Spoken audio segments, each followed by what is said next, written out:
नमस्कार दोस्तों, TNC bullet series में आपका हार्दिक स्वागत और अभिनंदन है। जैसा कि आपको पता है कि अर्ली मॉर्निंग 7 AM जो है वो हम एक काफ़ी इंपॉर्टेंट टॉपिक जो है वो आपके पास में शेयर करते हैं। और आज का टॉपिक तो जो है वो काफ़ी ज़्यादा इंपॉर्टेंट है और वो है हमारे पास में पेन। कहने को तो जो हो बिल्कुल छोटा सा है पेन, ठीक है, छोटा सा वर्ड हो गया पेन, लेकिन दोस्तों जिस तरीके से इसका मीनिंग निकलता दर्द, तो ये बड़ा दर्द जो है वो देखे जाता है, ठीक है ना। एग्जाम से इसमें बहुत सारे क्वेश्चन निकल के आते हैं। बहुत सारे लोगों को लगता है कि यार इसमें क्या एग्जाम में क्वेश्चन निकल के आते हैं। जी नहीं, इसके टाइप, इसके स्केल, इसके जो है वो हमारे पास में कौन कौन सा स्केल कब काम में लिया जाता है, ठीक है। और पढ़ने का तरीका आपको पता है कि हम कंसेप्ट क्लियर करके जो है वो सारी चीजों को हम जो है वो पढ़ते हैं, तो इसमें कभी कोई कंफ्यूजन आपको रहेगा नहीं, ठीक है। कौन सा स्केल किसमें काम में लिया जाता है, कौन कौन से इसके टाइप है, रेफर्ड पेन कौन सा होता है, ठीक है ना, न्यूरोजेनिक पेन कौन सा होता है, साइटोटॉक्सिक वाला कौन सा होता है, ये सारी चीजें जो है वो हम 1 by 1 करके जो है वो यहाँ पे पढ़ेंगे। क्रोनिक क्या होता है, एक्यूट पेन क्या होता है, सारी चीजों को डिस्कस करेंगे। और पेन असेसमेंट में तो बहुत ज्यादा क्वेश्चन पूछाते हैं क्योंकि इसके बहुत सारे स्केल हैं, ठीक है। रेटिंग स्केल है, विजुअल एनालॉगल स्केल है, तो कौन सा स्केल किस में काम में लेता है, बच्चों में कौन सा लिया जाता है, बड़ों में कौन सा लिया जाता है, कौन सी की कौन सी कैटेगरी होती है, और इतना कंफ्यूजन है जिसकी कोई सीमा नहीं है। लेकिन दोस्तों मैं फिर से रिपीट कर रहा हूं, कितना भी कंफ्यूजिंग टॉपिक होगा हमारे पास में आते ही वो सारी चीजें जो है वो क्लियर हो जाएगी। ये मैं आपको चैलेंज के साथ कह रहा हूं क्योंकि 25-25 साल जो है वो स्टडी में हमने खपाए हैं, तो इसीलिए नहीं खपाए, ठीक है। तो टीएनसी बुलेट सीरीज के माध्यम से आज आपके पास में एक काफी ज्यादा कंफ्यूजिंग टॉपिक पेन, उसको हम जो है वो फिनिश करेंगे। क्वेश्चन आंसर की हम बात करें तो इसमें से जो है वो क्वेश्चन आंसर बहुत सारी जगह से निकल के आते हैं। इसमें क्वेश्चन आंसर जो है हमारे पास में इसके टाइप से निकल के आते हैं। टाइप जो है वो कोई इसके जो है वो सीवियरिटी के आधार पे बताता है, कोई इसके जो है वो मैकेनिज्म के आधार पे बता देता है, कोई इसके ड्यूरेशन के आधार पे बताता है। लेकिन दोस्तों हम यहां पे पढ़ेंगे तो यहां पे पूरे टाइप को जो हम लेंगे। बुलेट सीरीज का बहुत सारे लोगों ने जो है मतलब निकाला था कि छोटी क्लासें होगी, तो छोटी क्लास का मतलब ये कतई नहीं है हमारे पास में कि हम उसमें से इंपॉर्टेंट चीजें जो है वो स्किप कर देंगे। जी नहीं, बिल्कुल भी नहीं। हम सारी इंपॉर्टेंट चीजें कंठस्थ तरीके से, वो भी डायरेक्ट सेकेंडरी मेमोरी में फिट करके जो है वो पढ़ेंगे और आगे बढ़ेंगे। शॉर्ट क्लासेस का मतलब ये नहीं है कि चीजें हम स्किप कर दें। शॉर्ट क्लासेस का मतलब है गागर में सागर भरने वाली चीज है। बहुत ज्यादा मैटर को जो है वो हम कंसाइज मैटर में लेके आ जाएं। जैसे पहले पेन ड्राइव आती थी हमारे पास में 2 GB की, 4 GB की, लेकिन आजकल वही पेन ड्राइव आने लगे हमारे पास में 256 1 TB की भी जो है पेन ड्राइव आने जो है वो लग गई है। तो यानी कि गागर में सागर भरने वाली चीज है। तो ठीक उसी तरीके से हम टेक्नोलॉजी का बेनिफिट उठाते हुए जो है वो यहां पे पढ़ेंगे, क्योंकि हम जो है वो डायरेक्ट सारी चीजें जो है वो आपके सामने इमेज बेस के द्वारा सारे स्किल आपके साथ में दिखा के सारी चीजें जो है वो एक्सप्लेन करेंगे। तो टेक्नोलॉजी का फायदा उठाते हुए जो हम जो है वो हार्ड टॉपिक को बहुत ईजी तरीके से में और कंसाइज मैटर में जो है वो फिनिश करते हैं। तो चलो देर ना करते हुए जो है वो शुरुआत करते हैं। कॉपी पेन निकाल लीजिए और आगे बढ़ते हैं। समझाने की जिम्मेदारी मेरी है, आप जो है वो कंटिन्यू मेरे साथ साथ जो है वो चलते रहिए। स्टार्टिंग करते हैं इंट्रोडक्शन की। तो इंट्रोडक्शन में आ जाता है हमारे पास में पेन। तो पेन क्या चीज है? तो पेन जो है वो अनप्लेजेंट सेंसरी और इमोशन एक्सप्रेशन है, ठीक है। Pain is a unpleasant, unpleasant यानी कि जो हमें पसंद नहीं है, ठीक है। तो pain is unpleasant sensory and emotional experiences, ठीक है। इमोशनल और सेंसरी जो है वो एक्सपीरियंस है अनप्लीजेंट, जो कि हमें बिल्कुल भी जो है वो पसंद नहीं है। एसोसिएटेड विथ एक्चुअल और पोटेंशियल टिश्यू डैमेज, ठीक है। एक्चुअल टिश्यू डैमेज या पोटेंशियल यानी कि उससे रिलेटेड कोई चीज जो है वो डैमेज होगी, उससे एसोसिएटेड है। तो जो पेन है वो अनप्लीजेंट सेंसरी और इमोशन जो है वो एक्सपीरियंस है, जो कि बेसिकली एक्चुअल और पोटेंशियल टिश्यू डैमेज की वजह से जो है वो होता है। It is a complex phenomena. Complex phenomena क्यों बोला है दोस्तों? क्योंकि ये फिजियोलॉजिकल, साइकोलॉजिकल और सोशल फैक्टर पे जो है वो इन्फ्लुएंस होता है, यानी कि इसके द्वारा जो है वो इन्फ्लुएंस होता है, ठीक है। फिजियोलॉजिकली होता है, सेम दर्द है लेकिन कोई पर्सन उसको सहन कर जाता है और कोई उसको जो है वो सहन नहीं कर पाता है, ठीक है ना। साइकोलॉजिकली, ठीक है, कुछ को जो है वो दिमाग में बैठ गया कि पेन है तो वो पेन रहेगा, और कुछ उसको दिमाग में अरे कुछ नहीं, इतने से पेन से क्या होगा, ठीक है। सोशल फैक्टर पे भी डिपेंड करता है, ठीक है। आसपास हमारे पास में अगर मरीज ही मरीज इकट्ठे हो जाएंगे, सब कहेंगे मेरे यहां दर्द है, मेरे यहां दर्द है, मेरे यहां दर्द है, तो जो बंदा हेल्थ है उसको भी रहेगा क्या, मेरे को भी कहीं ना कहीं जो है वो दर्द है। ऐसे सोशल फैक्टर, जैसे वो कहते हैं ना कि दुनिया में कितना गम है, मेरा गम कितना कम है, ठीक है। तो वही सारी चीजें हम यहाँ पे जो है वो दर्द से तड़प रहे हैं, लेकिन पास में पता चला है कि किसी की टांग ही कट गई है, वो बेचारा दर्द से जो है वो कर रहा ही नहीं रहा। तो उसके दर्द को देख के हम अपने दर्द को देखेंगे तो ये सोशल फैक्टर पे भी जो है वो डिपेंड करता है। तो it is a complex phenomena influenced by, किसके द्वारा इन्फ्लुएंस्ड होता है? फिजियोलॉजिकली, साइकोलॉजिकली और सोशल फैक्टर के द्वारा। फिजियोलॉजिकली भी होता है दोस्तों। फिजियोलॉजिकली कैसे? जैसे हमारे पास में सेरोटोनिन सीक्रेट होता है, अगर क्लाइंट खुश रहता है, हैप्पी रहता है, तो उसका पेन ऑटोमेटिकली जो है वो रिड्यूस होता है, ठीक है। वो हार्मोनल भी रिड्यूस होता है और वैसे भी जो है वो रिड्यूस होता है। लेकिन अगर चुपचाप बैठा है, शांत बैठा है, तो उसमें वो पेन जो है वो आपको ज्यादा मिलेगा। तो ये जो है वो फिनोमिना है जो कि इन सब चीजों पर जो है वो डिपेंड करता है। उसके बाद हमारे पास में आ जाता है टाइप ऑफ पेन। सबसे इंपॉर्टेंट चीज है टाइप ऑफ पेन। तो पेन को जो है, pain can be classified based on, pain जो है वो ड्यूरेशन के आधार पे, कोजेज के आधार पे, लोकेशन के आधार पे और पैथोफिजियोलॉजी के आधार पे जो है पेन को अलग अलग कैटेगरी में जो है वो डिवाइड किया गया है, ठीक है। अब अलग अलग कैटेगरी कौन कौन सी आती है इसको हम ले लेते हैं। पहले कैटेगरी आ गई हमारे पास में बेस्ड ऑन ड्यूरेशन। ड्यूरेशन के आधार पे जो है पेन को कितनी कैटेगरी में डिवाइड किया गया, यानी कि कितने समय तक जो है वो पेन हो रहा है उसके ड्यूरेशन के आधार पे। तो ड्यूरेशन के आधार पे हम जो है वो पेन को दो कैटेगरी में डिवाइड करेंगे। कौन सा? एक्यूट पेन और क्रोनिक पेन। फिर से रिपीट कर रहा हूं मैं, पूरा क्लासिफिकेशन ध्यान से देखेंगे और बिल्कुल शीशे की तरह जो है वो क्लियर करके पढ़ेंगे। आपको कहीं से भी नहीं लगेगा कि क्लास जो है वो इफेक्टिव नहीं है। तो पहला हम क्लासिफिकेशन देखेंगे बेस्ड ऑन ड्यूरेशन के आधार पे। तो ड्यूरेशन के आधार पे हमारे पास में जो है वो दो प्रकार का आएगा। कौन सा दोस्तों? एक्यूट एंड क्रोनिक, ठीक है। दो प्रकार का जो है पेन आएगा। सेकंड आ जाता हमारे पास में बेस्ड ऑन कोजेज। फिर से रिपीट कर रहा हूं, सेकंड आ जाता हमारे पास में बेस्ड ऑन कोजेज के आधार पे। कोजेज के आधार पे कैसे? कुछ में जो है वो नर्व डैमेज होके पेन होता है, कुछ में टिश्यू एक्चुअल डैमेज होके होता है, कुछ साइकोलॉजिकली होते हैं। तो कोज के अनुसार, ठीक है, कुछ रेफर्ड पेन होते हैं, ठीक है। दिक्कत कहीं और है, दर्द कहीं और हो रहा है। स्टोन किडनी के अंदर है, दर्द हमें बैक में हो रहा है। तो अकॉर्डिंग टू कोजेज के आधार पे जो है वो हम पेन को 5 कैटेगरी में जो है वो डिवाइड करेंगे। नेक्स्ट आ जाता है बेस्ड ऑन इंटेंसिटी। इंटेंसिटी के आधार पे जो है वो कितनी कैटेगरी में डिवाइड किया? तो इंटेंसिटी के आधार पे जो है वो हम पेन को जो है वो 3 कैटेगरी में, माइल्ड, मॉडरेट एंड सीवियर, ठीक है। इंटेंसिटी है, माइल्ड पेन होता है यानी कि बिल्कुल हल्का पेन हो गया, मॉडरेट हो गया यानी कि हल्के से जो है वो थोड़ा सा ज्यादा हो गया, और सीवियर हो गया मतलब बहुत ज्यादा जो है वो पेन हो गया।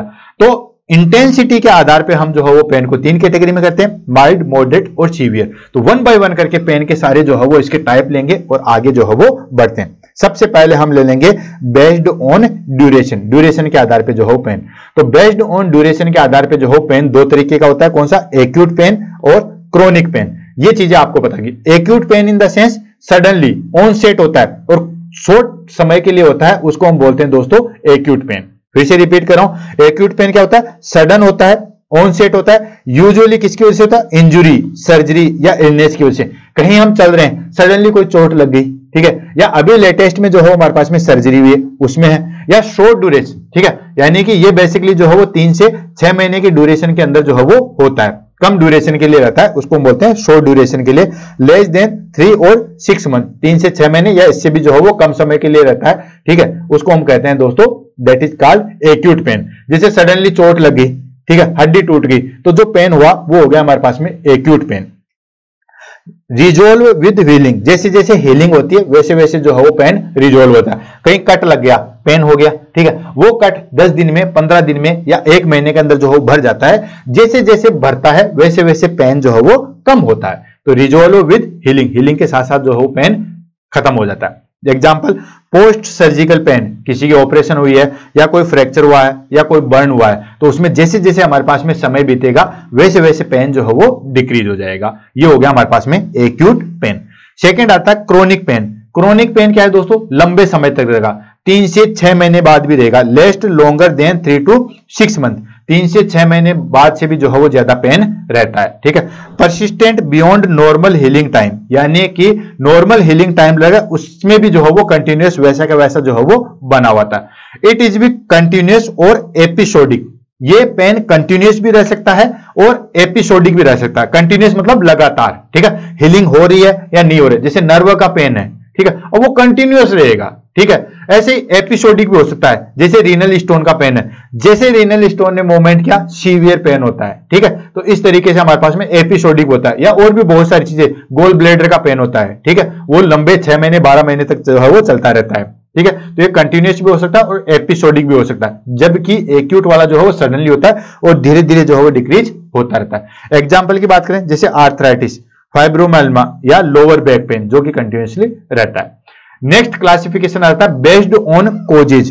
कोजेज के आधार पे जो है वो हमारे पास में पेन को हम जो है वो डिवाइड करेंगे। ध्यान रखना सबसे ज्यादा क्वेश्चन इसी में वो आता है। पहला आ जाता है हमारे पास में नोसिसेप्टिव पेन। पहला क्लासिफिकेशन आएगा नोसिसेप्टिव पेन। ये जो हो बेसिकली किसकी वजह से होता है? Caused by tissue damage. Directly कोई टिश्यू पे चोट लगी, डैमेज हो गया, ठीक है, वो तो एक्यूट क्रोनिक था। कोई भी जैसे एक्सीडेंट हो गया तो एक्सीडेंट वाला जो टिश्यू डैमेज है वो हो गया हमारे पास में नोसिसेप्टिव पेन, ठीक है। कोई भी टिश्यू डैमेज हो गया उसकी वजह से पेन हुआ, वो हो गया हमारे पास में नोसिसेप्टिव पेन। जैसे कि due to activation of pain receptor, इसमें क्या होगा, जैसे ही चोट लगेगी तो नोसिसेप्टर जो है वो एक्टिवेटेड हो जाएंगे और उसकी वजह से जो है वो जैसे जैसे इम्यून हमारे पास में रिस्पॉन्स करेगा इंजरी और इन्फ्लामेशन, उसके अनुसार जो है वो पेन चलता रहेगा, ठीक है। और ये नोसिसेप्टिव पेन जो है फर्दर क्लासिफाइड होता है दो में। कौन सा? एक होता है सोमेटिक पेन और एक होता है हमारे पास में विसरल पेन। सोमेटिक पेन होता है हमारे पास में कोई भी स्पेशल जो सुपरफिशियल पेन होता है, जैसे कि स्किन से है, मसल से है, इनसे होता है, जॉइंट से। और जो विसरल पेन होता है वो इंटरनल ऑर्गन्स का होता है। यानी कि जो सोमेटिक पेन है, ध्यान रखना एग्जाम में काफी बार पूछा गया है सोमेटिक पेन कौन सा होता है और विसरल पेन को जो है वो कौन सा होता है, मैं इसलिए बार बार रिपीट कर रहा हूं, ठीक है। सबसे पहले हम डिस्कस कर रहे हैं बेस्ड ऑन कोजेज के आधार पर पेन, वो आता है हमारे पास में नोसिसेप्टिव पेन। इसमें हम क्या करते हैं दोस्तों कि मतलब कि जो भी टिश्यू डैमेज हुआ उसके बाद जो पेन होता है उसको हम बोलते हैं नोसिसेप्टिव पेन, ठीक है। अब ये फर्दर जो है वो डिवाइड होता है सोमेटिक पेन। सोमेटिक पेन क्या होता है दोस्तों? सुपरफिशियली ऑर्गन है, जैसे मसल्स हुआ, स्किन हुआ, बोन हुआ, इनके अंदर अगर पेन होगा तो उसको हम बोलेंगे सोमेटिक पेन। और दूसरा बोलते होता है विसरल पेन, वो होता है हमारे पास में इंटरनल ऑर्गन, ठीक है, जैसे लीवर के साइड में या किसी भी डीप साइड में अगर पेन होता है उसको हम बोलते हैं विसरल पेन।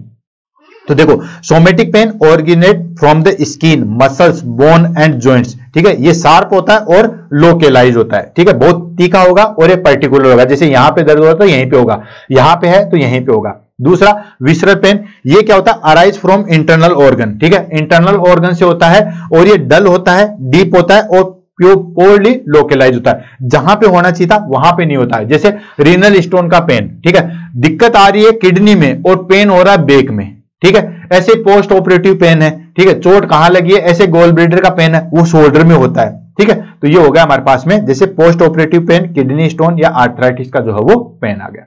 नेक्स्ट आ गया हमारे पास में कोजेज के आधार पे दूसरा आ गया न्यूरोपैथिक पेन। नाम से पता था न्यूरोपैथिक यानी कि नर्व डैमेज होती है, it is caused by nerve damage. पहला तो जहां था हमारे पास में टिश्यू डैमेज की वजह से, जिसको हम नोसिसेप्टिव पेन जो है वो बोलते हैं। सेकंड आ गया न्यूरोपैथिक पेन, ये जो है वो नर्व डैमेज की वजह से जो है वो होता है, due to abnormal processing of pain signal by the nerve system. क्यों?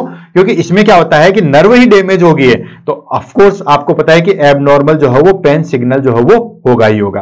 कैरेक्टराइज बाय बर्निंग, टिंगलिंग और शूटिंग पेन, यानी कि ये बर्निंग जैसा पेन आता है, जैसे कोई चीज जल रही है, या टिंगलिंग, ठीक है, हमेशा जो है वो झंझनाहट रहेगी, या शूटिंग पेन, झटके जैसा वाला जो है वो पेन रहेगा। एग्जाम्पल डायबिटिक न्यूरोपैथिक, ठीक है, इसमें हमारे पास में क्या नर्व डैमेज होते हैं, या साइटिका, दो हमारे पास में लंबर के बीच में जो है वो नर्व कंप्रेस हो जाती है तो वो पेन होता है, या पोस्ट हर्पेटिक न्यूरोगिलिया जो है वो हमें देखने को मिलेगा। यानी कि कुल मिला के इसमें क्या होता है कि जो नर्व है वो डैमेज होती है, उसकी वजह से जो पेन होता है उसको बोलते हैं न्यूरोपैथिक पेन। नेक्स्ट आ जाता हमारे पास में साइकोजेनिक पेन। साइकोजेनिक क्या है? साइकोलॉजिकल फैक्टर की वजह से, ठीक है, यानी कि ड्यू टू साइकोलॉजिकल फैक्टर की वजह से जो पेन होता है उसको हम बोलते हैं साइकोलॉजिकल पेन, ठीक है। नो आइडेंटिफाई फिजिकल कोजेज, इसमें किसी भी तरीके का पूरी बॉडी में जो है वो कहीं पे भी फिजिकली डैमेज नहीं मिलता, कोई जो है वो दिक्कत नहीं दिखती, लेकिन उसको पेन होता है, उसको हम बोलते हैं साइकोलॉजिकल फैक्टर या साइकोजेनिक पेन, ठीक है। ये बेसिकली किसकी वजह से होता है? स्ट्रेस की वजह से, एंजाइटी की वजह से या डिप्रेशन की वजह से। आपने देखा होगा माइग्रेन का नाम सुना होगा, तो डिप्रेशन में आ जाते हैं या स्ट्रेस में आ जाते हैं तो पेन चालू हो जाता है, वो होता है दोस्तों psychologically pain. Example chronic headache या फाइब्रोमाइल्जिया, ठीक है, तो ये होता है हमारे पास में that is called psychogenic pain. Next आता है हमारे पास में fourth number that is called referred pain. Referred pain क्या होता है? पेन कहीं पे होगा लेकिन उसकी इंटेंसिटी जो है वो दूसरी साइड पे होगी, उसको हम बोलते हैं रेफर्ड पेन। एक होता है एक्चुअल पेन, जैसे मान लीजिए इस टिश्यू में कोई डैमेज है तो यहीं पे दर्द होगा, इसमें डैमेज है तो यहीं पे होगा। रेफर्ड पेन होता है प्रॉब्लम कहीं और है और साइन सिम्टम्स कहीं और आ रहे हैं। जैसे हमारे पास में चेस्ट पेन का होता है या मायोकार्डियल इंफार्क्शन का पेन होता है, वो धीरे धीरे शोल्डर में जाता है और लेफ्ट हैंड में आता है। ठीक उसी तरीके से गोल ब्लेडर का स्टोन जो गोल ब्लेडर का जो पेन होता है वो राइट शोल्डर में आता है। ठीक रीनल स्टोन का पेन जो है वो बैक साइड लंबर रीजन में आता है, तो उसको हम बोलते हैं रेफर्ड पेन, यानी कि pain felt at the location different from the actual site और इंजुरी। एक्चुअल साइट से या जहां पे जो प्रॉब्लम आ रही है उसके अलग जगह पे जो है वो हमें पेन मिलता है, उसको हम बोलते हैं दोस्तों रेफर्ड पेन। जैसे हार्ट अटैक का पेन जो है वो कहां पे होता है, लेफ्ट आर्म एंड जो में जो है हमें फील होता है। कुछ इंपॉर्टेंट जो है वो हम रेफर्ड पेन की साइटें मैं आपको बता रहा हूं। जैसे फॉर एग्जांपल पैनक्रेटाइटिस का या पेप्टिक अल्सर का जो हो पेन कहां पे होगा, बैक साइड में होगा, मिडल एब्डोमेन में बैक साइड में जो हो यहां पे पेन होगा। पैनक्रेटाइटिस यहां पे, लेकिन पेन जो है वो कहां पे होगा, बैक साइड में होगा। ऐसे आ जाता है हमारे पास में that is called inflammation of the gall bladder. Gall bladder में इन्फ्लामेशन हो जाएगा, ठीक है, दैट इज कॉल्ड हमारे पास में जो है वो एक होता है कोलीलिथाइसिस, एक होता है कोलीसिस्टाइटिस। तो कोलीसिस्टाइटिस हो गया inflammation in the gall bladder, cholecystitis हो गया है stone in the gall bladder. तो इन्फ्लामेशन हो जाएगा गोल ब्लेडर में, उसका पेन कहां पे, अब गोल ब्लेडर कहां पे दोस्तों हमारे पास में, जस्ट स्टोमक, स्टोमक के पीछे जो है हमारे पास में गोल ब्लेडर है साइड में, ठीक है, लीवर के जस्ट पीछे की साइड में। लेकिन उसका दर्द कहां पे होगा, राइट शोल्डर में होगा। लेफ्ट शोल्डर में मायोकार्डियल इंफार्क्शन का होगा, राइट शोल्डर में हमारे पास में जो है वो किसका होगा, गोल ब्लेडर का। और ये एग्जाम में काफी बार पूछा गया, इसलिए ध्यान रखना, इसलिए मैंने ये स्लाइड जो है वो इंक्लूड की है। नेक्स्ट आ जाता है हमारे पास में गैस्ट्राइटिस, ठीक है, इन्फ्लामेशन इन द स्टोमक। इसका पेन कहां पे होगा दोस्तों, सुपरफिशियल एब्डोमिनल पेन, यहां पे जो है वो एब्डोमिनल पेन, पूरे पेट में जो है वो दर्द होगा। ऐसे रीनल स्टोन का पेन कहां होगा, लोअर बैक पेन में, पीछे की साइड में जो हो बैक साइड में होता है। ये हो गया हमारे पास में कुछ इंपॉर्टेंट रेफर्ड पेन की साइटें। क्लियर। अब आ जाता है हमारे पास में सीवियर इंटेंसिटी के आधार पे। पहला था हमारे पास में ड्यूरेशन के आधार पे, जिसमें हमारे पास में कौन कौन से थे, दो प्रकार के थे, कौन कौन सा, एक्यूट और क्रोनिक। सेकंड हमारे पास में आ गया दोस्तों कोजेज के आधार पे, जिसमें हमारे पास में जो है वो न्यूरोसेप्टिव था, न्यूरोजेनिक था, साइकोलॉजिक था और रेफर्ड था। और लास्ट आ गया हमारे पास में बेस्ड ऑन इंटेंसिटी। इंटेंसिटी के आधार पे जो है वो पेन को 3 कैटेगरी में डिवाइड किया गया। पहला आ गया माइल्ड पेन, नाम से पता चला, थोड़ा बहुत डिस्कंफर्ट होगा, थोड़ा बहुत पेन होगा, जो कि बेसिकली हम नॉर्मल एक्टिविटी करते हैं तो ध्यान भी नहीं देते, उसको हम बोलते हैं माइल्ड पेन। तो इसमें क्या होता है, माइनर डिस्कंफर्ट होता है, doesn't interfere with daily activity, daily activity में जो कोई इंटरफेयर जो है वो नहीं होता है, दर्द चलता रहता है, हम भी चलते रहते हैं दर्द के साथ साथ। सेकंड आता है दोस्तों मॉडरेट पेन। मॉडरेट पेन क्या होता है दोस्तों, सिग्निफिकेंटली जो है वो डिस्कंफर्ट होता है एंड एक्टिविटी जो है वो इसमें अफेक्ट हो जाती है। और लास्ट आ जाता है हमारे पास में सीवियर पेन। आपको पता है इंटेंस होता है, डिसब्लिंग होता है, required urgent treatment. Severe pain होगा जैसे कि हमारे पास में हो गया मायोकार्डियल इंफार्क्शन का पेन या डायबिटीज का रीनल स्टोन का पेन, तो इसमें हमें इमीडिएटली जो है वो ट्रीटमेंट रिक्वायर्ड होगा। तो बेस्ड ऑन इंटेंसिटी के आधार पे जो है वो 3 प्रकार के पेन हो गए, माइल्ड, मॉडरेट और सीवियर। सच बताइएगा आपको पढ़ाई का तरीका कैसे लगा, उस हिसाब से जो है वो कमेंट कीजिएगा और आगे हम जो है वो बढ़ते हैं। उसके बाद आता हमारे पास में इंपॉर्टेंट चीज पेन असेसमेंट एंड मेजरमेंट। इससे भी एग्जाम में काफी बार जो है वो क्वेश्चन पूछेंगे। बहुत सारे अब तक जितने असेसमेंट है सारे के सारे हम लेके आएंगे और सारे के सारे को जो हम यहाँ पे डिस्कशन करेंगे। तो पेन असेसमेंट एंड मेजरमेंट की बात करते हैं तो बहुत सारे जो है हमारे पास में स्केल है, 1 बाय 1 करके पढ़ेंगे क्या क्या चीजें आती है। इसमें हमारे पास में एग्जाम्पल जो है वो एग्जाम में क्वेश्चन किस तरीके से आएंगे, फिर से रिपीट कराऊं, इसमें हमारे पास में एग्जाम में क्वेश्चन आएंगे या तो आपको जो है वो इमेज देके, ऐसी इमेज देके पूछ लेगा कि ये कौन सा स्केल है, न्यूमेरिकल रेटिंग स्केल है या विजुअल एनालॉगल स्केल है या फ्लिप स्केल है, इस तरीके से, ठीक है। या फिर जो है वो आपको पूछ लेगा कि विजुअल एनालॉगस स्केल किस में काम में ले लेता है, या इन्फेंट में कौन सा स्केल काम में लेता है, एडल्ट में कौन सा स्केल काम में लेता है, एजुकेटेड पर्सन में कौन सा स्केल काम में लेता है, अनएजुकेटेड में कौन सा स्केल काम में लिया जाता है। तो क्वेश्चन चाहे कहीं से पूछे, कंसेप्ट क्लियर होगा तो चाहे क्वेश्चन कहीं से पूछे, तो 1 बाय 1 करके जो है वो स्केल को लेते हैं और आगे बढ़ते हैं। पहला स्केल आ गया न्यूमेरिकल रेटिंग स्केल। पहला स्केल आ गया हमारे पास में न्यूमेरिकल रेटिंग स्केल, इसको हम एनआरएस के नाम से भी जो है वो जानते हैं, न्यूमेरिकल रेटिंग स्केल। यानी कि उसमें 0 से लेके 10 तक जो हम रेटिंग देते हैं, ठीक है। यानी कि 0 होगा मतलब कोई पेन नहीं है, 5 है मॉडरेट पेन है और 10 जो है वो सीवियर या हम कहें कि रोस्ट पेन है। उसमें हम जो है वो स्केल जो है वो निर्धारित करते हैं। जैसे किसी को पेन हो रहा है तो बोला कितना को हो रहा है, तो बोला कहेंगे कि यार थोड़ा बहुत तो हो रहा है, सहन में कर सकता हूं, तो इसको हम 2 या 3 पॉइंट जो है वो दे देते हैं। ठीक है, अगर मान ली किसी को पेन हो रहा है कि कितना हो रहा है कि यार कुछ भी नहीं, बहुत ज्यादा दर्द हो रहा है, तो थोड़ी देर मेरे को रेस्ट करने दे, तो वो हमारे पास में 6-7 तक आ जाता है। तीसरा, वो तड़प रहा है, वो तुम्हारी सुन ही नहीं रहा है, ठीक है, पलटे मार रहा है, ठीक है ना, ऊपर नीचे हो रहा है, ठीक है ना, उससे कंट्रोल ही नहीं हो रहा, तो उसमें हम जो है वो 10 पॉइंट दे देंगे। ठीक है, तो ये हो गया हमारे पास में न्यूमेरिकल रेटिंग स्केल। इसमें हमारे पास में आता है 0 to 10 जो है वो स्केल होता है। 0 जो है वो इंडिकेट करता है नो पेन का, और 10 जैसे जैसे पेन बढ़ेगा वैसे वैसे हम जो है वो स्केल बढ़ाते रहेंगे। ये बेसिकली किसमें यूज किया जाता है, use for adult and verbal patient, यानी कि एडल्ट पर्सन, बच्चों में नहीं कर सकते, बच्चे तो वैसे ही करते रहते हैं, ठीक है, ऐसे हाथ पांव मार सकते हैं, तो बच्चों में जो है वो नहीं कर सकते। तो देखो कौन सा स्केल कहां पे काम आएगा, ये एग्जाम में बहुत बार पूछा था। आज की क्लास के बाद में इसमें कोई कंफ्यूजन नहीं होना चाहिए। तो ये एडल्ट में काम में होना चाहिए, और वर्बल पेशेंट यानी कि पेशेंट जो है वो बोलने वाला होना चाहिए, वो बता सके कि यार इस लेवल का जो है वो पेन हो रहा है। बोलेगा नहीं तो हमें पता कैसे चलेगा, तो ये इसमें काम में ले सकते हैं। ये हो गया हमारे पास में न्यूमेरिकल रेटिंग स्केल।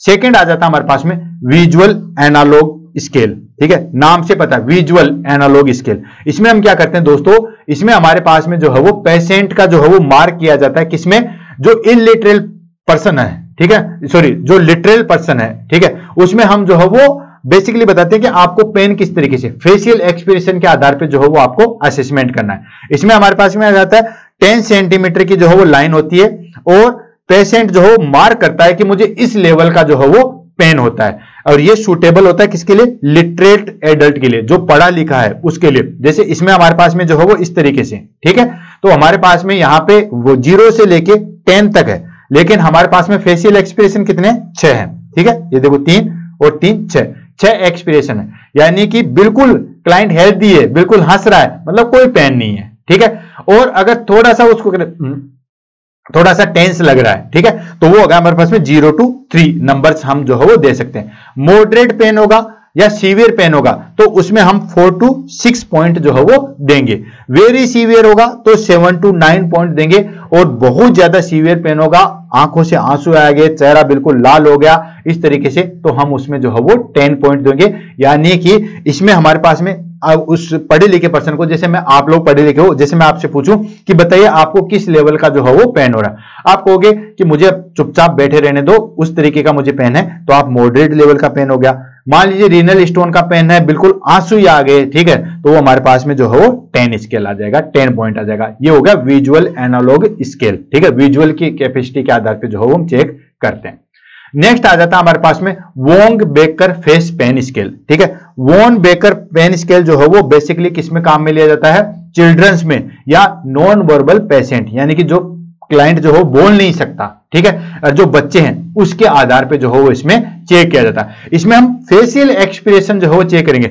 नॉर्मल दर्द हो रहा है, ऐसे करके कर रहा है, बहुत ज्यादा दर्द हो रहा है तो इस तरीके से करेगा, मतलब फेशियल एक्सप्रेशन के आधार पे जो हो हम पेन का असेसमेंट करेंगे। इसको हम बोलते हैं वोंग बेकर फेस स्केल। ध्यान रखना, इसमें हम क्या कहते हैं, uses facial expression to represent pain level. Facial expression के आधार पे जो हम पेन लेवल को जो है वो चेक करेंगे। जैसे 0 जो है वो हैप्पी फेस रहेगा तो मतलब कोई भी पेन नहीं है, और अगर क्राइंग फेस है तो हमारे पास में 10 पॉइंट जाएंगे। और ये बेसिकली जो है वो किसमें काम में लेता है, use for children and non verbal patient. देखो लाइनें मैं बहुत छोटी छोटी लिख रहा हूं, मैं आपको मेरी चीजें बताऊं कि दोस्तों ये जो स्लाइड बनाने में जो हो मुझे बहुत टाइम लगता है। ठीक है, इवन एक एक वर्ड को किसको हटाना है उसमें भी बड़ी दिक्कत है।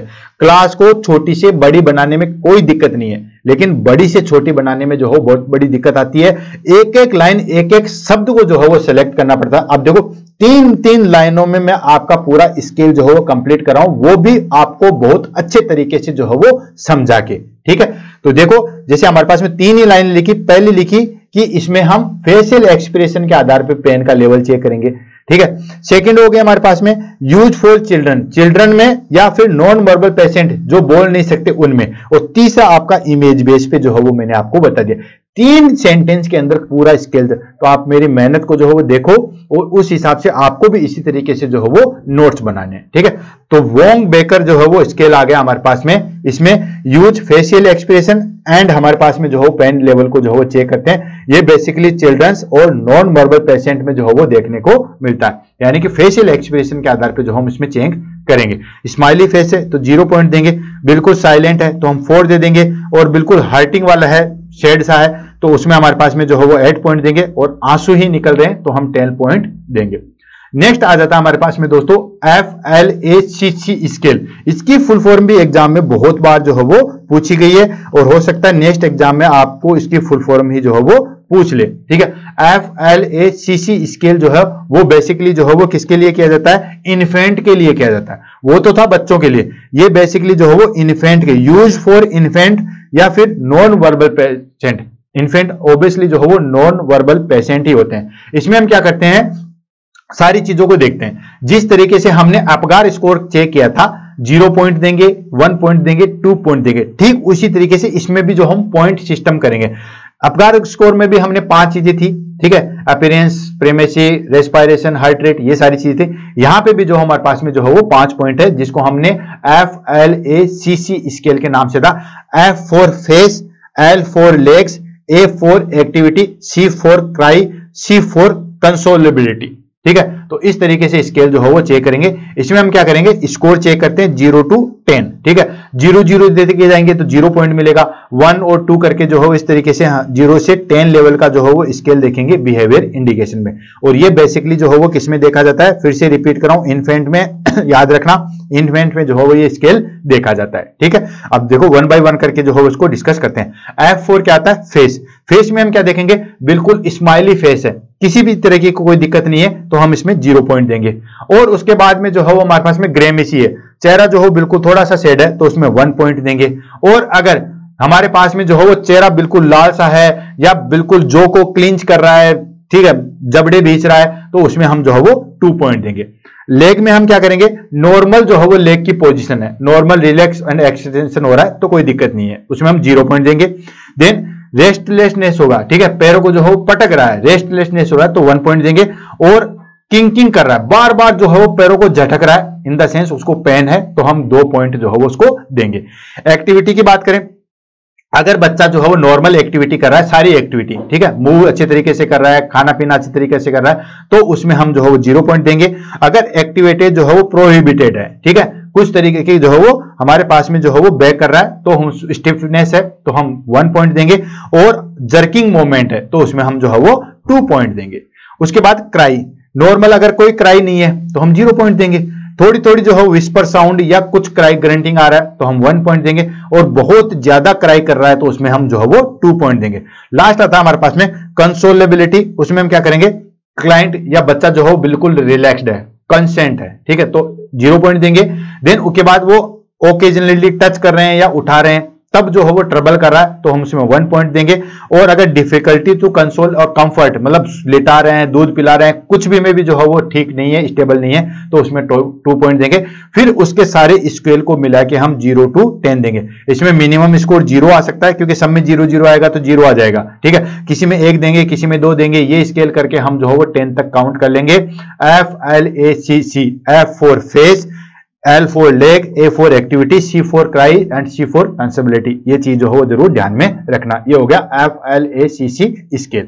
नेक्स्ट आ जाता है हमारे पास में, that is called McGill pain questionnaire, ठीक है, मैकगिल, ठीक है, मैकगिल ने जो है वो पेन की क्वेश्चनरी दी है। जैसे क्वेश्चनरी हम जो वो सारे जो है वो इंफॉर्मेशन इकट्ठी करते हैं। इसमें हमारे पास में जैसे ये क्वेश्चनरी है, ठीक है, इसमें हम पूछते हैं कि चलते हुए दर्द होता है, नहीं होता है, बैठते टाइम दर्द होता है, तो वो क्वेश्चनरी में हम सारी चीजें जो है वो फिलअप करते हैं। देन उसके बाद जो है वो पॉइंट देते हैं, थोड़ा सा जो है वो इस तरीके से, ये देखो, ठीक है, यहां पे जैसे हमने पूछा शार्प पेन या कटिंग पेन है या नॉर्मल है, इस हिसाब से हम इसको जो है वो डॉट दे देंगे, कौन सा जो है वो स्केल है, ठीक है, उसी हिसाब से जो है वो हम यहाँ पे पॉइंट में जो है वो दे देंगे, कोई से भी है, ठीक है। इसमें हम दे देंगे जैसे रेफर्ड है या नॉर्मल है या लोकलाइज है, उस हिसाब से क्वेश्चनरी करके जो है पूरा इसमें हम जो है वो फिलअप कर लेंगे। ये है हमारे पास में मैकगिल पेन क्वेश्चनरी, ठीक है। क्वेश्चन पूछ के descriptive word and evaluate pain quality and intensity. Pain किस तरीके का है, कब उठता है, कैसे उठता है, और ये बेसिकली जो है वो किस में काम में लिया जाता है दोस्तों, chronic patient, like chronic pain patient, जैसे कि कैंसर का कोई पेशेंट है, उसमें आपको पेन आपको पता ही है किस लेवल का है, किस इंटेंसिटी का है, कब रुकता है, कब खत्म होता है, कौन सी ड्रग से जो है वो खत्म होता है, तो उसके लिए हम जो है वो मिक-गेल क्वेश्चनरी जो है वो काम में लेते हैं। क्लियर है? तो हमारे पास में 5 स्केल हमने जो है वो डिस्कशन कर लिए हैं। 5 स्केल कौन कौन से आ गए? पहला आ गया हमारे पास में न्यूमेरिकल स्केल जिसमें 0 to 10 होता है। सेकंड हमारे पास में आ गया विजुअल एनालॉग स्केल जिसमें हम विजुअलिटी के आधार पे करते हैं, और ये बेसिकली जो है वो वर्बल पेशेंट में जो है वो किया जाता है। तीसरा हमारे पास में Wong Baker face pain scale होता है, ये बेसिकली बच्चों में या नॉन वर्बल क्लाइंट में जो है वो किया जाता है। चौथा हमारे पास में आ गया ये इन्फेंट में जो है वो किया जाता है, या नॉन वर्बल पेशेंट में जो है किया जाता है। इन्फेंट होगा तो नॉन वर्बल भी होगा, बोल कहां जाता है बच्चा, ठीक है, बच्चा या इन्फेंट जो है वो कैसे बोल पाता है, नहीं बोल पाता है तो नॉन वर्बल भी आएगा, ठीक है। और लास्ट आ गया हमारे पास में मिक-गेल पेन क्वेश्चनरी, ये बेसिकली क्रोनिक पेशेंट में जो है वो किया जाता है। इससे इजी और इससे अच्छा मुझे नहीं लगता हमें कहीं पे भी जो है वो कंटेंट मिलेगा। समझ में आया? अच्छा लगा हो तो 2 शब्द जो है वो जरूर कहिएगा। आपके शब्द जो है वो रियली मेरे लिए मोटिवेशनल है, तो अभी के अभी पॉज करके जो है वो बताइएगा कि क्लास कैसे लगी या इसमें और क्या इंप्रूवमेंट करना है, उसके बारे में भी जो है वो बताइए, फिर हम जो है वो आगे बढ़ते हैं। नेक्स्ट आ गया हमारे पास में that is called pain management. अब पेन तो हमने पढ़ लिया, पेन का स्केल भी पढ़ लिया, अब पेन का जो है वो मैनेजमेंट कैसे करते हैं। तो पेन का मैनेजमेंट जो है वो 2 तरीके से किया जाता है। पहला आ जाता है हमारे पास में नॉन फार्माकोलॉजिकल मैनेजमेंट, और दूसरा आ जाता है हमारे पास में pharmacological management. Non pharmacology management में क्या क्या चीज आती है? फिजिकल थेरेपी आती है, मेडिटेशन होता है, बहुत सारी चीजें। Non pharmacological management in the sense इसमें हम किसी भी तरीके की जो है वो कोई मेडिसिन या केमिकल नहीं लेंगे, मसाज करेंगे, हीट थेरेपी देंगे, एक्यूप्रेशर देंगे, एक्यूपंक्चर देंगे, म्यूजिक थेरेपी देंगे, ये सारी की सारी जो है वो नॉन फार्माकोलॉजिकल मैनेजमेंट है। अच्छे गाने सुन रहे दर्द कम हो गया, मसाज ले रहे हैं दर्द कम हो गया, देन ट्रांसक्यूटेनियस थेरेपी ले रहे हैं तो कम हो गया, एक्यूप्रेशर थेरेपी ले रहे हैं, then hot and cold application ले रहे हैं, ये सब जो है वो हमारे पास में नॉन फार्माकोलॉजिकल में आएंगे। गाने सुनेंगे, कुछ एक्सरसाइज कर ली, मेडिटेशन कर लिया, बिहेवियर थेरेपी कर लिया, तो ये सारी चीजें, मतलब ड्रग्स हम नहीं लेंगे, ड्रग्स के द्वारा जो है वो हम पेन को मैनेज नहीं करेंगे, वो आ गया हमारे पास में नॉन फार्माकोलॉजिकल मैनेजमेंट, आपको अच्छी तरीके से पता है। अब नॉन फार्माकोलॉजिकल मैनेजमेंट में क्या क्या चीज आती है, 1 by 1 करके लेते हैं। पहला आ गया हमारे पास में फिजिकल थेरेपी। फिजिकल थेरेपी यानी कि कोई ना कोई चीज जो हम फिजिकली लेंगे और उसके द्वारा थेरेपी लेंगे। पहले आ गई हॉट एंड कोल्ड थेरेपी। जब मैंने हॉट एंड कोल्ड एप्लीकेशन मैंने बताया था, तब मैंने आपको बताया था कि हॉट में जो है वो हमारे पास में जो है वो ब्लड वेसल्स रिलैक्स होती है, कोल्ड में जो है ब्लड वेसल्स कॉन्ट्रैक्शन होती है। लेकिन हॉट एंड कोल्ड थेरेपी दोनों जो है वो मसल्स रिलैक्सेशन में हेल्प करती है, और ये जो है हमारे पास में इन्फ्लामेशन को रिड्यूस करती है और पेन में जो है बड़ा हेल्प करती है। तो हीट रिलैक्स मसल्स, हीट जो है मसल्स को रिलैक्स करती है, कोल्ड जो है हमारे पास में इन्फ्लामेशन को जो है वो रिड्यूस करता है, और हॉट एंड कोल्ड कोई से भी ले लो, पेन को जो है वो दोनों रिड्यूस करेंगे। सेकंड आ गया हमारे पास में मसाज थेरेपी। मसाज हम करवाते हैं, कई बार करने में दर्द होता है तो हम कहते हैं घर वालों को थोड़ा सा आइडिक्स जो है वो मसल दीजिए, या कुछ भी जो है वो आपका ऑयल जो है मसल दीजिए, तो वो हो गया हमारे पास में मसाज थेरेपी। इसमें क्या होता है दोस्तों, इंप्रूव सर्कुलेशन होता है और रिड्यूस मसल टेंशन। जो मसल्स टेंशन से जो है वो हमारे पास में पेन हो रहा है, बहुत ज्यादा एक्सरसाइज कर ली तो मसल्स जो है वो टेंशन आ गई, मसल्स टेंशन हो गया, तो उसकी वजह से मसल्स टेंशन जो है वो रिड्यूस होगा और ब्लड सर्कुलेशन जो है वो इंप्रूव होगा। ब्लड सर्कुलेशन इंप्रूव होगा और मसल्स जो है वो रिलैक्स होगी, तो उसमें हमें काफी ज्यादा जो है रिलीफ मिलेगा, वो आ गया मसाज थेरेपी। पीठ पे, सर पे मसाज हम करवाते हैं। नेक्स्ट आ गया transcutaneous electrical nerve stimulation. Exam में देखा, इसकी फुल फॉर्म जो है वो एग्जाम में पूछी गई है। टेंस थेरेपी जो है वो क्या होती है, तो टेंस थेरेपी हमारे पास में ट्रांसक्यूटेनियस इलेक्ट्रिकल नर्व स्टिमुलेशन, नाम से पता, ट्रांसक्यूटेनियस मतलब बाहर हम जो है वो छोटे छोटे जो है वो इलेक्ट्रोड्स लगाएंगे, इलेक्ट्रिकल जो है वो इलेक्ट्रोड्स लगाएंगे, इससे हम जो है वो नर्व को स्टिमुलेट करेंगे, ठीक है, जिससे हमारे पास में जो है वो नर्व ब्लॉक पेन जो हो वो रिड्यूस होगा। इससे क्या होगा, use electrical impulse to block pain signal, यानी कि जो पेन सिग्नल के लिए जो है वो नर्व जा रही थी उसको ब्लॉक कर देंगे, इसको हम बोलते हैं TENS, transcutaneous electrical nerve stimulation. ये देखो आप, ठीक है, जैसे हैंड में यहां पे चिपका दिया, या ये नेक का पेन है, यहां पे छोटी छोटी चीजें, इसमें क्या होता है बेसिकली थोड़ी थोड़ी इंटरवल पे मैंने लिया हुआ है, ठीक है, ट्रांस थेरेपी। इसमें क्या थोड़ी थोड़ी इंटरवल पे छोटा सा जो है वो बिल्कुल करंट सा छोड़ा जाता है। अगर आपने लिया होगा तो आपको बिल्कुल महसूस होगा रियल जो करंट है वैसा करंट जो है वो छोड़ा जाएगा, लेकिन वो लेस इंटेंसिटी का होता है। वो 11,000 वोल्ट वाला नहीं होता है कि पूरा झटका लगे, नहीं, थोड़ा सा होता है, लेकिन होता है एक्चुअली करंट ही है, ठीक है। इसमें हमारे पास में क्या होता है कि जो नर्व जो पेन रिसेप्टर्स होते हैं वो ब्लॉक हो जाते हैं और उसकी वजह से पेन जो है वो रिड्यूस होता है। जैसे hand pain, neck pain, upper pain, lower back pain, shoulder pain, elbow, knee, इन सब चीजों के लिए देखो इस तरीके से जो है वो लगा सकते हैं। इसको हम बोलते हैं टेंस। टेंस की फुल फॉर्म आपको पता होना चाहिए, ट्रांसक्यूटेनियस इलेक्ट्रिकल नर्व स्टिमुलेशन, जो कि हमारे पास में ब्लो कर देते हैं पेन सिग्नल को। लास्ट आ जाता है दोस्तों हमारे पास में एक्यूपंक्चर। एक्यूपंक्चर आपने देखा होगा, मुझे बड़ा डर लगता है। इसमें क्या होता है, जहां पे भी पेन होता है वहां पे जो है वो उसके पॉइंट को जो है वो स्टिमुलेट करते हैं और पॉइंट को स्टिमुलेट करने के लिए छोटी छोटी जो है वो निडल डाली जाती है, ठीक है। इसमें क्या करते हैं, stimulate specific point to relieve pain. Pain को रिलीव करने के लिए स्पेसिफिक पॉइंट जो है उनको स्टिमुलेट किया जाता है। जैसे ये आ गया हमारे पास में, ठीक है, छोटी छोटी जो है वो निडल डाली जाती है। मुझे तो थोड़ा सा जो है वो अटपटा लगता है। ये हो गया हमारे पास में एक्यूपंक्चर। नेक्स्ट आ गया हमारे पास में दैट इज कॉल्ड साइकोलॉजिकली और बिहेवियर थेरेपी। साइकोलॉजिकल और बिहेवियर थेरेपी में हम सबसे पहले क्या करते हैं दोस्तों, कोग्निटिव बिहेवियर थेरेपी जो है वो देते हैं। कोग्निटिव बिहेवियर थेरेपी में हम क्या करते हैं दोस्तों, थॉट को चेंज करते हैं, देन बिहेवियर को मॉडिफिकेशन करते हैं एंड इमोशन पे जो है वो कंट्रोल करवाया जाता है, ठीक है। ये हो गया हमारे पास में CBT, that is called cognitive behavior therapy. ये क्या करते हैं दोस्तों, जो क्रोनिक पेन है, help to manage chronic pain and changing thought pattern, ठीक है। जो क्रोनिक पेन होता है, जो नर्व का क्रोनिक पेन होता है, उसको मेंटेन करने के लिए हम जो है वो कोग्निटिव बिहेवियर थेरेपी जो है वो देते हैं। इसमें हम थोड़ा सा जो है वो थॉट चेंज करते हैं, देन उसकी लाइफ स्टाइल मॉडिफिकेशन करते हैं, ये सारी चीजें करते हैं। ये होता है हमारे पास में साइकोलॉजिकल एंड बिहेवियर थेरेपी। ये भी नॉन फार्माकोलॉजिकल मैनेजमेंट है। नेक्स्ट आ जाता है रिलैक्सेशन टेक्निक। रिलैक्सेशन टेक्निक जैसे मेडिटेशन कर लिया, डीप ब्रीदिंग एक्सरसाइज कर लिया, तो ये हमारे पास में जो है वो रिलैक्सिंग टेक्निक होती है। योगा वाले बहुत अच्छी तरीके से जो है वो इसको करवाते हैं। Next biofeedback. बायोफीडबैक में क्या होता है, उसको टीच किया जाता है कि आप जो है वो अपने फिजियोलॉजिकल रिस्पॉन्स जो कि पेन के रिगार्डिंग है उसको किस तरीके से कर सकते हैं, ठीक है। वही बात कि उसको मेच्योर किया जाता है। अरे मर्द को दर्द नहीं होता, ये सारी चीजें चढ़ा के जो काम किया जाता है वो आ गया बायोफीडबैक वाला। क्लियर है। नेक्स्ट आ जाता है हमारे पास में life style modification. Life style modification कैसे कर सकते हैं, ये सारे हमारे पास में नॉन फार्माकोलॉजिकल मैनेजमेंट है, ठीक है। इसमें हम क्या करते हैं, लाइफ स्टाइल मॉडिफिकेशन में एक रेगुलर एक्सरसाइज करेंगे। जो क्लाइंट रेगुलर एक्सरसाइज करता है उसको पेन जो है वो कम ही होता है। प्रॉपर न्यूट्रिशन लेंगे तो ऑफ कोर्स पेन जो है वो कम होगा। And adequate sleep, proper sleep लेंगे। अब देखो पेन होगा तो स्लीप तो नहीं आती है, लेकिन फिर भी अगर हम प्रॉपर सोने की कोशिश करते हैं या प्रॉपर सोना होता है तो उसमें हमारे पास में पेन की इंटेंसिटी जो है वो डिक्रीज होती है। एंड स्ट्रेस मैनेजमेंट जो है वो किया जाता है किसके द्वारा, योगा के द्वारा या माइंडफुल या मेडिटेशन के द्वारा जो हम स्ट्रेस को मैनेज कर सकते हैं। ये लाइफ स्टाइल मॉडिफिकेशन हम कर सकते हैं। ये आ गया हमारे पास में नॉन फार्माकोलॉजिकल मैनेजमेंट। अब आ जाता है हमारे पास में फार्माकोलॉजिकली मैनेजमेंट, राइट।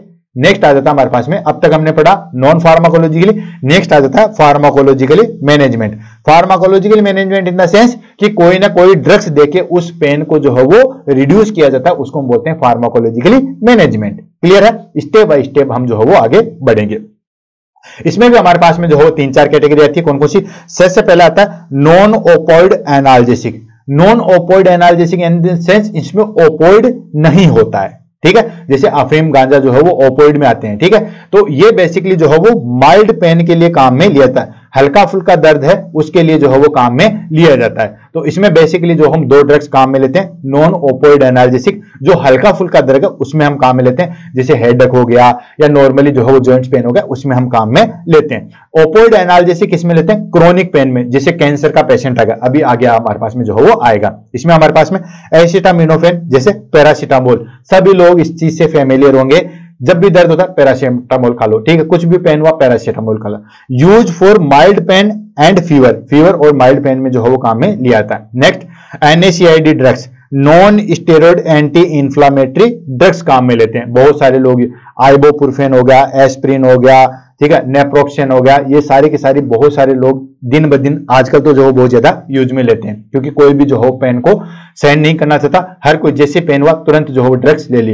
लेकिन मेरा एक पर्सनल ओपिनियन है, कभी भी जो है वो आपको पेन के टाइम पे या छोटे मोटे पेन पे जो है वो मेडिसिन नहीं लेना चाहिए, आपको नॉन फार्माकोलॉजिकल मैनेजमेंट पे ही जो है वो जाना चाहिए। क्लियर है? तो पहला आ गया हमारे पास में नॉन ओपोइड एनाल्जेसिक। सेकेंड आ जाता है हमारे पास में weak opioid. Weak opioid in the sense उनमें थोड़ा सा जो है वो ओपोइड होता है, थोड़ा सा जो है वो कोकेन होता है। ये बेसिकली कम काम में लेता है मॉडरेट पेन के लिए। जैसे हमारे पास में ट्रामाडोल, आपने देखा होगा कि नॉर्मल पैरासीटामोल से अगर पेन ठीक नहीं हुआ, ठीक है, या हमने वोवरान से जो है पेन ठीक नहीं हुआ, तो उसके बाद हम जो है वो ट्रामाडोल लगाते हैं या कोडीन लगाते हैं। ये मॉडरेट पेन के लिए जो है वो खेलता है। इसमें जो है वो थोड़ा बहुत जो है वो ओपोइड काम में लेते हैं। when use when non opioid are insufficient, यानी कि नॉन ओपोइड यानी कि पैरासीटामोल जो है वो इनसफिशिएंट होता है, जो कि मैंने आपको बता दिया था। बट इसके क्या साइड इफेक्ट है? साइड इफेक्ट है इसके नोजिया, डिजीनेस एंड कॉन्स्टिपेशन जो है वो देखने को मिलेगा। लास्ट आ जाता है हमारे पास में, सेकंड लास्ट आ जाता है हमारे पास में, that is called strong opioid, जिसमें आपने देखा होगा मॉर्फिन हम देते हैं। और किसमें देते हैं दोस्तों? सीवियर पेन होता है, यानी कि वो पेन जो कंट्रोलेबल नहीं है। और ये बेसिकली जो है फेंटाइल देते हैं, मॉर्फिन देते हैं, ये सारी चीज जिसमें आदमी बेहोशी जो है वो हो जाता है। तो एग्जांपल आ गया मॉर्फिन, फेंटानिल, ठीक है, ऑक्सीकोडिन, हाइड्रोमोर्फिन, ये सारी चीजें हो गई। ये बेसिकली किसमें यूज होता है?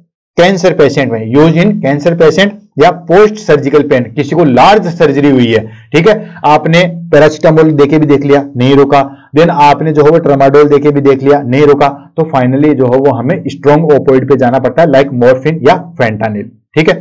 बट इसके साइड इफेक्ट ज्यादा है। साइड इफेक्ट क्या है दोस्तों? Respiratory depression. सबसे ज्यादा एग्जाम में क्वेश्चन पूछा गया है, ओपोइड एनाल्जेसिक का जो है वो मेन साइड इफेक्ट क्या है? That is called respiratory depression, यानी कि रेस्पिरेटरी रेट जो है वो डिक्रीज हो जाएगी या रेस्पिरेटरी फेलियर जो हो जाएगा। सबसे ज्यादा एग्जाम में क्वेश्चन पूछा गया है स्ट्रॉन्ग या ओपोइड ड्रग्स का जो है वो मेन कॉम्प्लिकेशन है हमारे पास में, that is called respiratory depression, sedation and addiction risk, यानी कि एडिक्ट हो जाते हैं लेकिन इसके बाद में, ठीक है। जो मॉर्फिन ले लिया एक दो बार, फिर उसको मॉर्फिन में मजा आएगा, बिल्कुल हवा की तरह जो है वो तैरता रहेगा। लास्ट आ जाता है हमारे पास में adjuvant medication. Adjuvant medication in the sense कि डायरेक्टली वो पेन को जो है वो कंट्रोल नहीं करती है, लेकिन और सारी चीजों को जो है वो हमारे पास में, जैसे हमारे पास में साइकोलॉजिकल पेन है तो डिप्रेशन को आप कम कर दो, ऐसे हमारे पास में जो है वो नर्व है, एंटी कन्वर्जेंट हम दे सकते हैं, ऐसे मसल्स रिलैक्सेशन दे सकते हैं, ठीक है। तो वो सारी चीजें हो गई एडजुएंट मेडिकेशन, यानी कि डायरेक्ट पेन को रिड्यूस नहीं करिए, पेन के रिसेप्टर को ब्लॉक नहीं करिए, लेकिन वो जो पेन हो रहा है उसको रिड्यूस कर सकते हैं। जैसे anti depressant, of course anti depressant देंगे, जैसे हमारे पास में एमेट्रिफाइलिन होते हैं जो कि न्यूरोलॉजिकल पेन के लिए जो है वो दिया जाता है। एंटी कन्वर्जेंट देते हैं जैसे कि गाबापेंटिन है, प्रीगाबा है, ये भी नर्व पेन के लिए जो है वो दी जाती है। किसी को अल्जाइमर्स है या किसी को पार्किंसंस डिजीज है तो उसमें ये गाबापेंटिन या प्रेगाबा, या किसी को न्यूरोपैथी है तो उसमें ये मेडिकेशन जो है वो दे सकते हैं। मसल्स रिलैक्सेशन, ठीक है, आपको पता है बक्लोफेन है, डाइजिपाम है, ये मसल्स रिलैक्सेशन करवाते हैं। मसल्स रिलैक्सेशन करवाएंगे तो ऑब्वियसली पेन जो है वो रिड्यूस होगा। स्टेरॉइड हम दे सकते हैं, ठीक है, जैसे डेक्सामेथाजोन है, ठीक है, ये भी हमारे पास में जो हो पेन को रिड्यूस करता है। या फिर प्रेडिसोलोन हम जो देखते हैं, इन्फ्लामेटरी पेन है, कहीं पे भी इन्फ्लामेशन है उसमें हम प्रेडिसोलोन जो है वो ड्रग्स देते हैं, जैसे जॉइंट्स हो गया, आर्थराइटिस हो गया, उसमें हम जो है प्रेडिसोलोन जो है वो देते हैं। क्लियर है? नेक्स्ट आ जाता है हमारे पास में special consideration of pen management, ठीक है, यानी कि अलग अलग कंडीशन वाले पेशेंट को जो हो पेन किस तरीके से मैनेज कर सकते हैं। भाई एडल्ट में कैसे करेंगे, बच्चों में कैसे चेक करेंगे, ये स्पेशल कंडीशन में ले रहा हूं। एडल्ट में कैसे करेंगे, देन कैंसर वाले में कैसे करेंगे, बच्चों में कैसे करेंगे, उसको हम लेंगे special consideration in pain management, ठीक है। तो सबसे पहला आएगा pain in childrens, pain in childrens या नियोनेंट, ठीक है, उसमें हम क्या करेंगे, इन्फेंट, ठीक है। तो उसमें हम क्या करेंगे, यूज क्या करेंगे दोस्तों, फ्लैश स्केल काम में लेंगे, FLACC, हमें आपने अभी बताया था, face, leg, then activity, then cry and consolidation, ठीक है। And Wong Baker face scale से जो हो पहले पेन स्केल चेक करेंगे, फिर उसमें हम प्रेफर्ड मेडिकेशन क्या देंगे दोस्तों, पैरासीटामोल देंगे या फिर आइबुप्रोफेन देंगे, ठीक है। अवॉइड स्ट्रॉन्ग ओपोइड, अवॉइड, ठीक है, ओपोइड को जो है वो अवॉइड करेंगे, जो स्ट्रॉन्ग ओपोइड है वो बच्चों में कभी भी जो है वो नहीं देनी चाहिए, ठीक है। सेकेंड आ जाता है पेन इन एल्डरली पेशेंट, ठीक है, जो बूढ़े लोग हैं उनमें हम क्या कर देंगे, ठीक है। तो उसमें हमारे पास में जो है माइल्ड पेन के लिए जो हम कौन सा देते हैं दोस्तों, इसमें हमारे पास में जो है वो ये मेनली जो है इनमें साइड इफेक्ट होता है एनएसएआईडी ड्रग्स का, ओपोइड का और एनएसएआईडी ड्रग्स का जो हो इसमें सबसे ज्यादा साइड इफेक्ट होता है। तो इसके लिए हम क्या करते हैं दोस्तों, लो डोज मेडिकेशन देंगे और वो भी बिल्कुल सावधानी के साथ में देंगे, जैसे एसिटामिनोफेन जो हो वो प्रेफर्ड ड्रग्स है हमारे पास में माइल्ड पेन के लिए। नेक्स्ट आ जाता है कैंसर पेशेंट के लिए क्या देते हैं, जिसको हम पैलेटिव केयर के नाम से भी जो है वो जानते हैं। पैलेटिव केयर भी जो है बुलेट सीरीज में पढ़ाएंगे, पैलेटिव केयर या टर्मिनल इल केयर जो हम पढ़ाएंगे। ये बेसिकली जो है WHO ने जो है वो इसको प्लेन लेडर अप्रोच जो है वो डिक्लेयर कर दिया था। इसमें हम ओपोइड ड्रग्स देंगे और वैसे भी पेन वाले पेशेंट, कैंसर वाले पेशेंट में जो है वो नॉर्मल आप एनएसएआईडी से, पैरासीटामोल से, इनसे जो है वो आप कंट्रोल नहीं कर सकते। उसमें हम जो है वो ओपोइड ही यूज में लेते हैं, लाइक मॉर्फिन, ठीक है, विथ प्रॉपर मॉनिटरिंग। और मॉर्फिन किसी भी क्लाइंट के लिए जो है वो नहीं दिया जाता, सरकार के द्वारा टोटली बैन होता है, लेकिन कैंसर पेशेंट के लिए सिर्फ एनेस्थेटिक ही जो है वो उस चीज को प्रिस्क्राइब कर सकता है, ठीक है। Palliative care focus on quality of life and comfort measures को जो है वो ध्यान में रखते हुए जो है वो करते हैं। लास्ट आ जाता है हमारे पास में complications of uncontrolled pain. Uncontrolled pain होगा तो उसके क्या कॉम्प्लिकेशन हो सकते हैं, बहुत सारे कॉम्प्लिकेशन हो सकते हैं। पहला तो फिजिकली क्या होगा दोस्तों, इंक्रीज हार्ट रेट हो जाएगी, हाई ब्लड प्रेशर हो जाएगा एंड इम्यून सिस्टम जो है वो डिक्रीज होगा। अगर आपने अनकंट्रोल्ड पेन अगर लंबे समय तक रह गया है, ठीक है, बहुत ज्यादा सीवियर पेन लंबे समय तक रह गया, तो क्या क्या कॉम्प्लिकेशन हो सकती है, हार्ट रेट इंक्रीज रहेगी, हाई ब्लड प्रेशर रहेगा एंड इम्यून सिस्टम जो है वो वीक हो जाएगा। साइकोलॉजिकली क्या इफेक्ट पड़ेगा दोस्तों, एंजाइटी रहेगी, डिप्रेशन रहेगा एंड इंसोमिनिया होगा, नींद नहीं आएगी। और सोशल क्या रहेगा दोस्तों, सोशल उसका वर्क परफॉर्मेंस जो है वो डिक्रीज हो जाएगा एंड स्ट्रेंड रिलेशनशिप, यानी कि रिलेशनशिप जो है वो धीरे धीरे बिखर सी जाएगी, ठीक है। अब आ जाता है हमारे पास में कंक्लूजन। तो कंक्लूजन की बात करें तो पेन जो है वो हमारे पास में मल्टी डायमेंशनल एक्सपेंसेस है, जो कि रिक्वायर्ड होता है comprehensive approach and effective management के लिए। Early assessment and appropriate pharmacological management और नॉन फार्माकोलॉजिकल मैनेजमेंट जो है वो हमारे पास में इफेक्टिव होता है ट्रीटमेंट के लिए, और प्रॉपर पेशेंट के आउटकम और क्वालिटी लाइफ जो है वो इंप्रूव होती है। तो दोस्तों आज की क्लास में हमने ये कंक्लूजन देखा था, स्टार्टिंग की थी हमने पेन से कि पेन जो है वो हमारे पास में क्या होता है, ठीक है, अनप्लीजेंट जो है फीलिंग्स होती है जो कि हमारे पास में जो है वो शो होती है। उसके बाद हमने टाइप देखे थे, टाइप में सारे क्लासिफिकेशन हमने देख लिए थे। इंटेंसिटी के आधार पे माइल्ड, मॉडरेट, सीवियर देख रहा था। कोजेज के आधार पे हमने जो है वो न्यूरोजेनिक, ससेप्टिव, ये सारी चीजें देख ली थी। ड्यूरेशन के आधार पे एक्यूट, क्रोनिक देख लिया था। उसके बाद में हमने स्केल देखे थे, देन न्यूमेरिकल स्केल देखा था, विजुअल एनालॉग स्केल देखा था, वॉन बोरकर स्केल देखा था, देन उसके बाद FALCC स्केल देखा था, देन उसके बाद मैकगिल जो है वो हमारे पास में क्वेश्चनरी हमने देखा था। इन सब के बाद में जो है हमने ट्रीटमेंट देखा था। ट्रीटमेंट हमने पहले नॉन फार्माकोलॉजिकल देखा था, फिर हमने जो है फार्माकोलॉजिकल देखा था। नॉन फार्माकोलॉजिकल भी अलग अलग तरीके से था, मेडिटेशन था, होल्ड एंड कोल्ड थेरेपी था, टेंस था, ये सारी चीजें, तो डिबेट था, एक्सरसाइज था, ये सारी चीजें हमने देखी थी। फार्माकोलॉजिकल में माइल्ड, मॉडरेट, सीवियर, ये सारी चीजें देखी थी। एनएसएआईडी, नॉन एनएसएआईडी ड्रग्स, ये सारी चीजें देखी थी। उसके बाद कॉम्प्लिकेशन देखे थे और लास्ट हमने जो है वो स्पेशल कंसीडरेशन भी देखे थे कि बच्चों में हम किस तरीके से मेंटेन करेंगे, क्रोनिक इल पेशेंट में हम किस तरीके से जो है पेन का मैनेजमेंट में करेंगे। तो इसी तरीके से जो है वो हमने क्लास को जो है फिनिश किया। आई होप आपको ये क्लास बहुत पसंद आई होगी। अगर क्लास पसंद आई है तो प्लीज कमेंट कीजिए, क्योंकि दोस्तों आउटपुट जानने के लिए हमारे पास में सिर्फ एक यही मेथड्स होता है। क्लास के अंदर रहते हैं तब तो हमें कोई दिक्कत नहीं है, direct face to face interaction होता है, बच्चों को कितना समझ में आया कितना नहीं आया वो सारी चीजें हमें जो है वो देखने को मिल जाती है। लेकिन यहाँ पे ये सारी चीजें जो है वो देखने को नहीं मिलती है। इसके लिए एक ही मेथड बताए, क्लास कैसे लगी, क्या इंप्रूवमेंट चाहते हो, कौन सा आप टॉपिक चाहते हो, क्लास किस तरीके से आपके लिए बेनिफिशियल है, वो शब्द के लिए जो है वो जरूर कहिएगा, जिससे मुझे आइडेंटिफिकेशन मिले कि ये क्लास जो है वो बेनिफिशियल है और इसमें जो है मैं इंप्रूवमेंट कर सकूं। कोई कमी नजर आती है तो वो भी आप बताइए, क्योंकि कमी अपने लोग ही बताते हैं जिसको हम इंप्रूव कर सकते हैं। तो दोस्तों इसी आशा के साथ आज की क्लास को फिनिश करते हैं। मिलते हैं कल सुबह 7 बजे नए टॉपिक, इंपॉर्टेंट टॉपिक के साथ। तब तक के लिए दोस्तों अलविदा, have a nice day, thank you so much.